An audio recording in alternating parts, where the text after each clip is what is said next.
साथियों, इस वीडियो में आप जानेंगे कि ज़मीन की रजिस्ट्री और ज़मीन का दाखिल खारिज जो है, वो कितने वर्षों तक, कितने समय तक आप उसे कैंसिल करवा सकते हो। और यदि आपने कोई ज़मीन खरीदी है, तो कितने समय तक खतरा है कि रजिस्ट्री जो है वो कैंसिल हो सकती है, आपका दाखिल खारिज कैंसिल हो जाएगा। कितने वक्त तक डरने की ज़रूरत है, ठीक है? वो सब कुछ इस वीडियो में जानेंगे। चाहे आप पीड़ित हों या मान लीजिए आपने ज़मीन खरीदी है, और पूरा प्रोसेस जानेंगे विद कानून, विद एक्ट और विद सेक्शंस के आप जानेंगे। ठीक है साथियों? साथियों, सबसे पहले हम जा बात करेंगे ज़मीन की रजिस्ट्री के बारे में, फर्स्ट पॉइंट पर, कि ज़मीन की रजिस्ट्री कितने वर्ष तक कैंसिल करवाई जा सकती है। साथियों, यदि मान लीजिए आपको लगता है किसी ने ज़मीन की रजिस्ट्री हमसे गलत तरीके से करवा ली है, पहली कंडीशन। दूसरी कंडीशन, आपको लगता है कि भाई हमारी उम्र नहीं हुई थी और रजिस्ट्री कर दी, यानी कि आपको लगता है कि रजिस्ट्री ये गलत हुई है, ठीक है। या मान लीजिए किसी ने आपकी ज़मीन खरीद ली, रजिस्ट्री करवा ली और उसने पैसे नहीं दिए, तो ऐसी कंडीशन में साथियों आपके पास समय है 3 वर्ष का। आप 3 वर्ष के अंदर जाइए सिविल कोर्ट, वहाँ से आप रजिस्ट्री कैंसिल करवाएंगे। अब आप सोच रहे होंगे सिविल कोर्ट में किस धारा में प्रावधान किया गया है। तो साथियों, आप सिविल कोर्ट जा सकते हैं सेक्शन 9 टू 15 से लेके सीपीसी जो है सेक्शन 9 टू 15 प्रोविजन करता है कि रजिस्ट्री कैंसिलेशन के लिए आप वाद कर सकते हैं। और जो सिविल कोर्ट को पावर दी गई है वो दी गई है स्पेसिफिक रिलीफ एक्ट सेक्शन 33 में। ये पावर दी गई है कि कोई भी सिविल न्यायालय जो है जिसके यहाँ आपका मैटर विचाराधीन है, वो उस रजिस्ट्री को धारा 33 के अकॉर्डिंग कैंसिल कर सकता है, या उसका एक पार्ट कैंसिल कर सकता है। या तो वो पूरी रजिस्ट्री कैंसिल कर देगा या पूरा पार्ट ही कैंसिल कर देगा। ये तो हो गया जब आप रजिस्ट्री कैंसिल करवाना चाह रहे हैं तब, ठीक है। तो कितना समय है? 3 वर्ष। और कहाँ जाएंगे? Civil court. कहाँ पावर दी गई? सेक्शन 33 में, ठीक है। इसके बाद मान लीजिए आपने प्रॉपर्टी खरीदी थी, अब आप डर रहे हो कि भाई कोई रजिस्ट्री कैंसिल ना करवा दे। तो आपको डरने की ज़रूरत नहीं है यदि आपने रजिस्ट्री नियमानुसार करवाई है, यानी कि उसके आपने पैसे पूरे दिए, वो नाबालिग नहीं था, वो सही था, वो पागल वगैरह नहीं होना चाहिए, ठीक है। आपने समस्त नियमों का पालन किया है, तो आपकी रजिस्ट्री साथियों कैंसिल नहीं होगी, ठीक है। अब एक प्रश्न और आता है जो कई लोगों का रहता है साथियों, कि मान लीजिए आपने पिताजी ने पैतृक संपत्ति की रजिस्ट्री करवा दी, तो प्रश्न आता है कि पैतृक संपत्ति की रजिस्ट्री कैंसिल करवा सकते हैं? तो जी हाँ, आप करवा सकते हो। कितने वर्षों तक करवा सकते हैं? तो 12 वर्ष तक आप करवा सकते हो, ठीक है। यदि साथियों आपके पिताजी ने आपकी पैतृक संपत्ति की रजिस्ट्री कर दी है, आपको बिना पूछे या बिना किसी गंभीर कारण के, उन्होंने दारू के लिए, गांजा के लिए, या मान लीजिए नशे करते हैं आपके पिताजी, उन्होंने जो है आपकी पैतृक संपत्ति बेच दी है, तो मिथाक्षरा लॉ के अकॉर्डिंग वो प्रॉपर्टी में पुत्र का भी अधिकार होता है, इसलिए वो प्रॉपर्टी नहीं बेच सकते थे।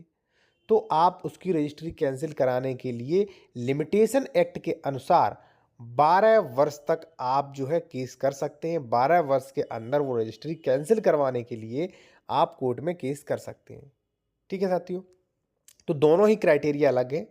यदि मान लीजिए आपसे रजिस्ट्री ली गई है तो 3 वर्ष, आपके पिताजी ने अगर पैतृक संपत्ति की रजिस्ट्री कर दी है या वसीयत कर दी है, ठीक है, या मान लीजिए दान कर दिया है, तो उसे कैंसिल करवाने के लिए समय लिमिट जो है वो है साथियों 12 वर्ष की। 12 वर्ष तक आप उसे कैंसिल करवा सकते हैं आसानी से, ठीक है।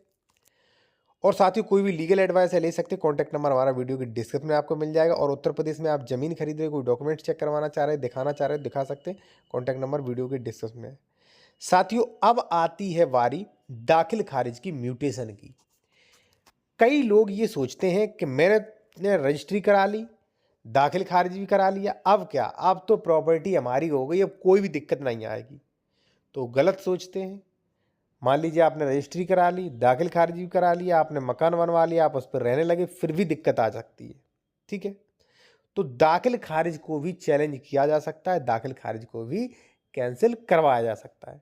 अब हम बात करेंगे दाखिल खारिज कितने समय तक कैंसिल करवाया जा सकता है और उसका प्रक्रिया, पूरा प्रोसेस क्या है। साथियों मान लीजिए आपने कोई एक्स प्रॉपर्टी खरीद ली है, ठीक है।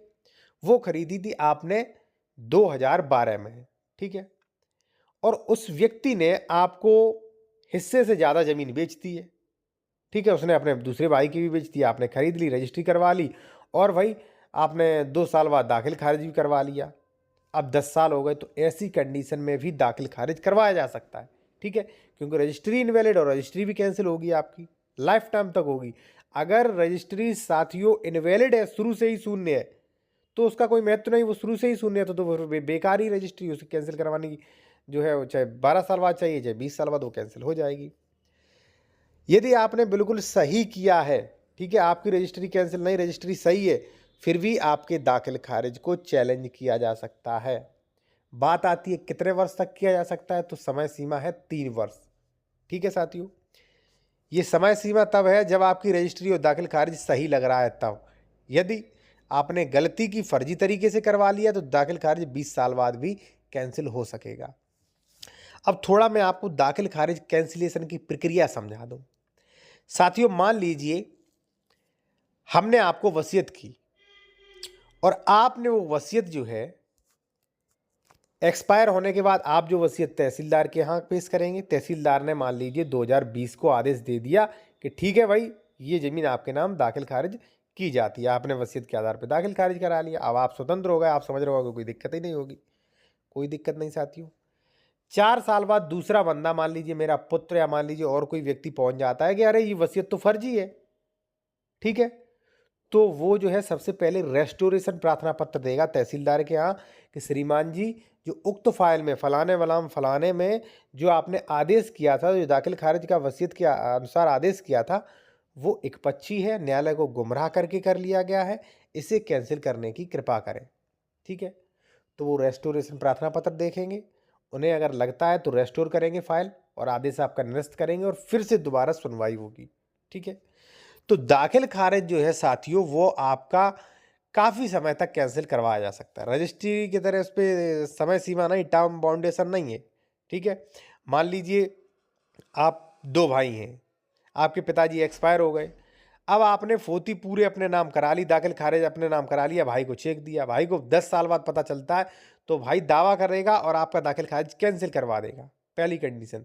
दूसरी कंडीशन साथियों ये है कि मान लीजिए आपने किसी को पैसे नहीं दिए, रजिस्ट्री करवा ली, रजिस्ट्री के बाद दाखिल खारिज भी करवा लिया, उसके बाद भी वो दाखिल खारिज कैंसिलेशन के लिए प्रार्थना पत्र लगा सकता है कि महोदय ये रेस्टोर करिए, ये ज़मीन जो है मैंने नहीं की। ठीक है, और दाखिल खारिज जो है वो कैंसिलेशन के लिए वो प्रार्थना पत्र दे सकता है। ठीक है, तो दाखिल खारिज का कोई बहुत बड़ा बाउंडेशन नहीं है। यदि आपने गलती की है, गलती से या न्यायालय की आंखों में धूल झोंक कर आपने दाखिल खारिज करवा लिया है, तो वो 10-12 साल तक भी कैंसिल हो सकेगा। ठीक है साथियों, तो ये जो भी रजिस्ट्री है, जो भी दाखिल खारिज हैं, ऐसी चीज़ें सभी सोच समझ कर करवाएं, जिससे आपको साथियों किसी भी प्रकार की प्रॉब्लम ना हो। और यदि आप कोई भी लीगल एडवाइस लेना चाहते हैं साथियों तो ले सकते हैं। कॉन्टैक्ट नंबर वीडियो की डिस्क्रिप्शन में दिया गया है। धन्यवाद।